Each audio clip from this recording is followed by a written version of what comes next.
بسم اللہ الرحمن الرحیم۔ حدیث مرفوع یا حدیث مقطوع۔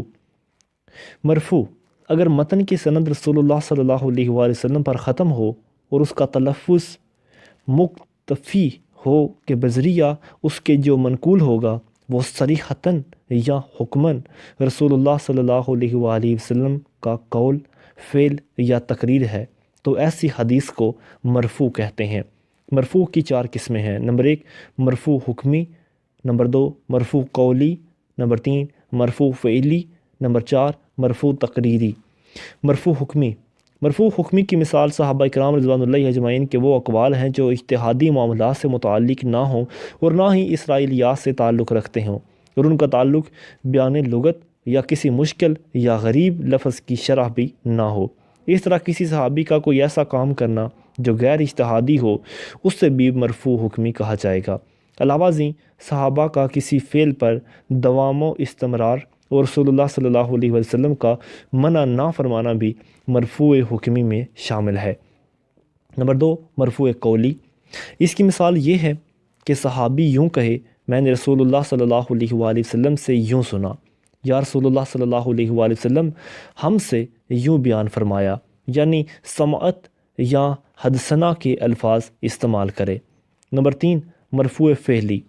اس کی مثال یہ ہے کہ صحابی کہے کہ رأیت رسول اللہ صلی اللہ علیہ وآلہ وسلم فعل قضا، یعنی رسول اللہ صلی اللہ علیہ وسلم نے فلاں کام یوں کیا۔ اور نمبر 4 مرفوع تقریری۔ اس کی مثال یوں ہے کہ صحابی کہے قالت بحضرت النبی صلی اللہ علیہ وآلہ وسلم، یعنی میں نے حضور صلی اللہ علیہ وآلہ وسلم کی موجودگی میں فلاں کام کیا۔ اب بات کرتے ہیں حدیث موقوف۔ اگر اسناد صحابی پر جا کر ختم ہو جائیں اور مقتضی ہو کہ جو شے اس کے بعد منقول ہے وہ قول و فعل یا تقریر صحابی کی ہے، تو اسے خبر موقوف یا اثر کہتے ہیں۔ مختصر یہ کہ ایسی حدیث جس میں سلسلہ سند کسی صحابی پر ختم ہوتا ہے موقوف ہے، اور مقطوع جس میں سلسلہ سند کسی تابعی یا تبع تابعی پر ختم ہو جائے اسے مقطوع کہتے ہیں۔ گویا تابعی یا تبع تابعی کے قول و فعل یا تقریر کو مقطوع کہتے ہیں۔ مقطوع کو اثر بھی کہتے ہیں۔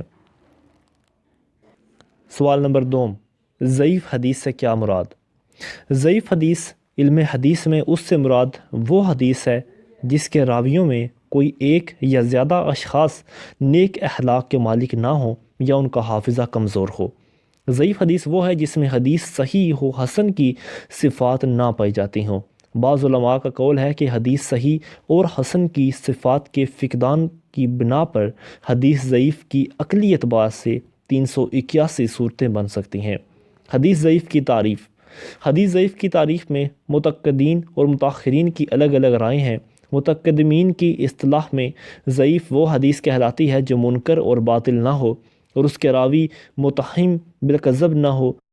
گویا متقدمین کے یہاں حدیث صحیح ہی کی ایک قسم حدیث ضعیف ہے، اور اسے متاخرین کی اصطلاح میں حدیث حسن کہا جاتا ہے، اور متقدمین نے یہ طے کر رکھا ہے کہ اس ضعیف حدیث کے خلاف اگر کوئی حدیث صحیح نہ ہو تو پھر اس حدیث ضعیف یا اس پر عمل کیا جائے گا اور اسے قیاس پر بھی ترجیح دی جائے گی۔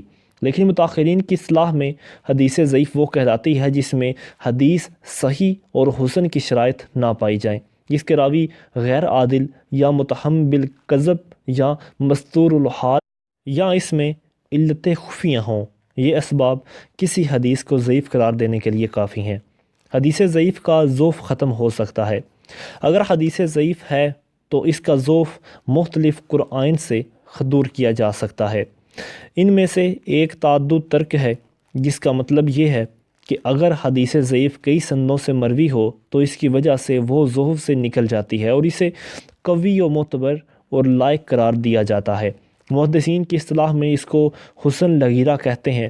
حافظ بن حجر رحمۃ اللہ تعالی علیہ کی تفسیر کے مطابق یہ حدیث مقبول اور معتبر کی 4 اقسام میں سے ایک ہیں۔ ضعیف کی اقسام۔ زمانہ قدیم میں حدیث کی 2 ہی قسمیں ہوا کرتی تھیں، لیکن سب سے پہلے جس نے احادیث کو 3 قسموں میں تقسیم کیا وہ حضرت امام ترمذی رحمۃ اللہ تعالی علیہ کی شخصیت ہے۔ صحیح، حسن، ضعیف۔ انہی کی اس تقسیم کو مد نظر رکھتے ہوئے احادیث ضعیف کو پھر 4 اقسام میں تقسیم کیا گیا۔ نمبر 1 وہ ضعیف جس کا ضعف تعدد ترک اور دیگر قرآن سے دور ہو جاتا ہو۔ نمبر 2 ضعیف متوسط الضعف۔ نمبر 3 ضعیف شدید الضعف۔ اور نمبر 4 موضوع۔ فقہا کا اختلاف۔ قسم اول سے تو با اتفاق احتجاج و استدلال جائز ہے، اور قسم سوم و چہارم سے با اتفاق استدلال کرنا درست نہیں ہے۔ البتہ قسم دوم سے استدلال کی امام احمد رحمۃ اللہ تعالی اور امام اعظم رحمۃ اللہ تعالی وغیرہ گنجائش دیتے ہیں، جبکہ بہت سے علماء اس سے منع کرتے ہیں۔ حدیث ضعیف پر عمل کرنے کی شرائط۔